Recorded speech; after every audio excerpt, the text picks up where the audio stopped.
Irmãos e irmãs, como tivemos a oportunidade no início da missa, naquela abertura, uma palavrinha de abertura que a gente sempre tem dado no início das nossas missas, em especial para os irmãos que nos acompanham de casa e aqueles que também aqui estão presencialmente.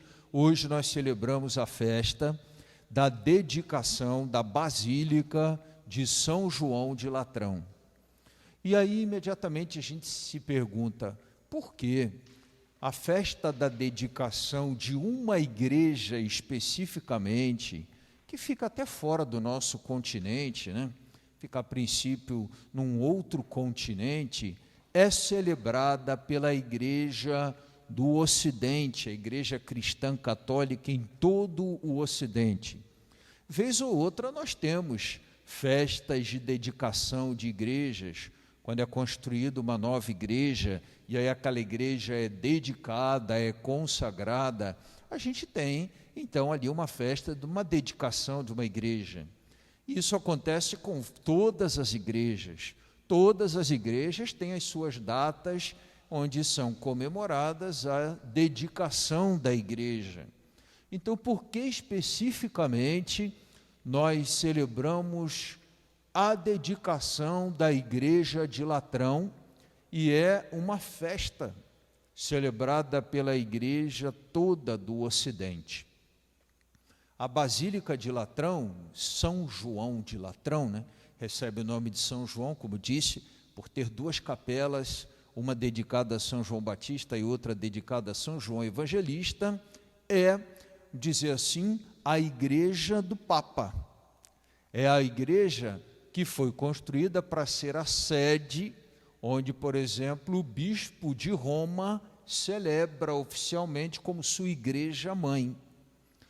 Por nós entendermos exatamente, os cristãos católicos do Ocidente, que a sede papal é, de alguma forma, a sede que nos representa, que recebe, que tem a cátedra daquele que é Cristo cabeça no mundo.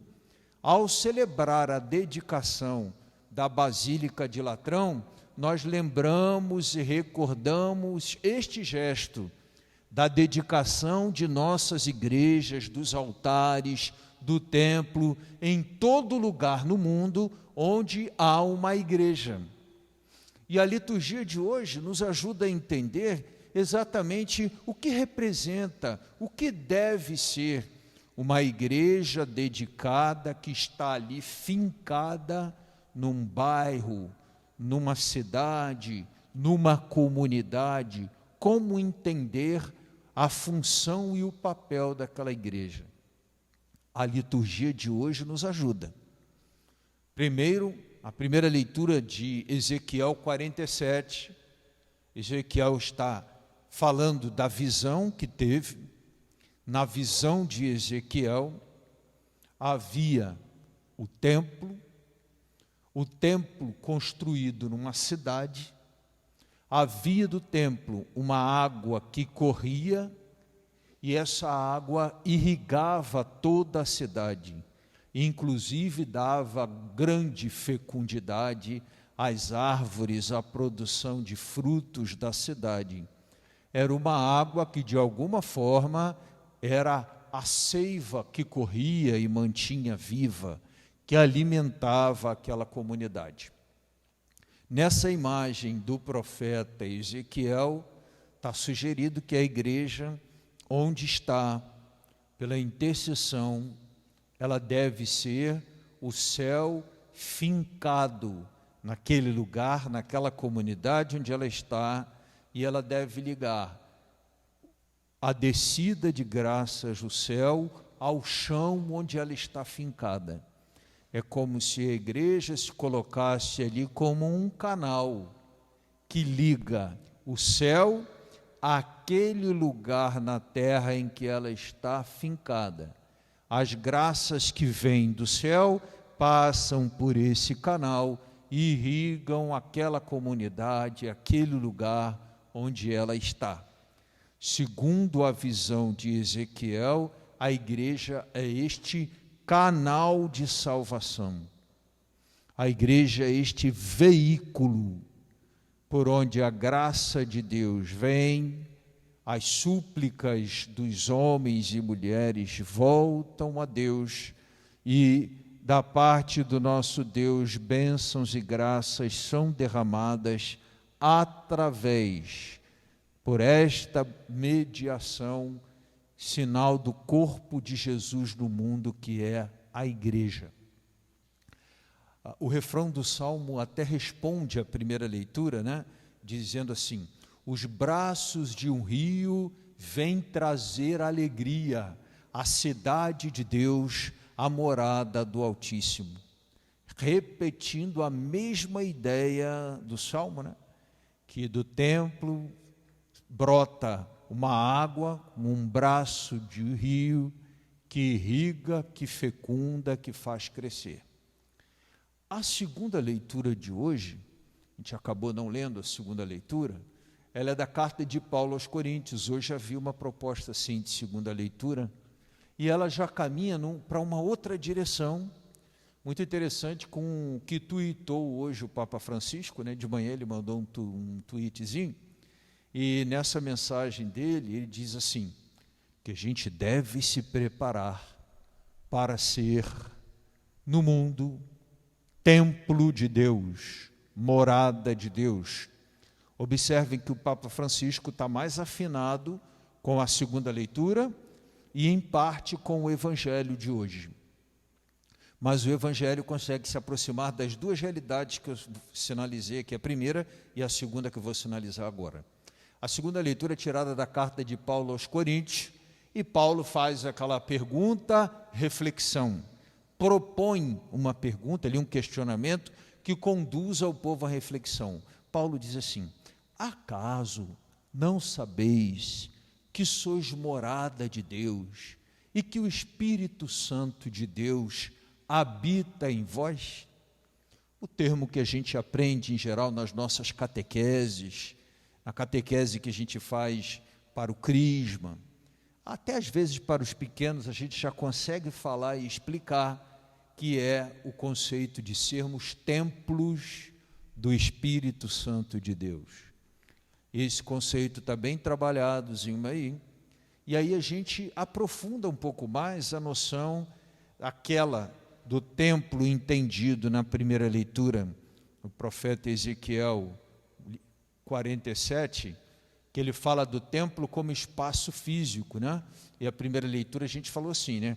Que a igreja deve ser fincada na terra, um céu, um canal aberto, onde as graças descem, os pedidos sobem, as orações sobem e as bênçãos descem, mas ligadas ao espaço físico. Aí na segunda leitura, Paulo aprofunda isso dizendo: o Espírito de Deus mora em vós, ou seja, aquilo que é a igreja, templo, espaço físico, de acordo com a reflexão de Ezequiel, é convidada a ser, se estende também na fé cristã a cada um dos cristãos presentes no mundo, na medida que nós somos membros de um corpo que tem Cristo por cabeça. Eu sou convidado a ser templo de Deus, como a igreja fincada no mundo é mediadora de graça, faz subir e descer, é esse canal de trânsito da graça. Onde eu estou, eu sou templo de Deus, o Espírito de Deus mora em mim, e eu sou convidado a fazer circular também bênção e graça. A imagem bonita que está presente no Salmo, e também na primeira leitura, é oferecer fruto, oferecer sombra, oferecer descanso.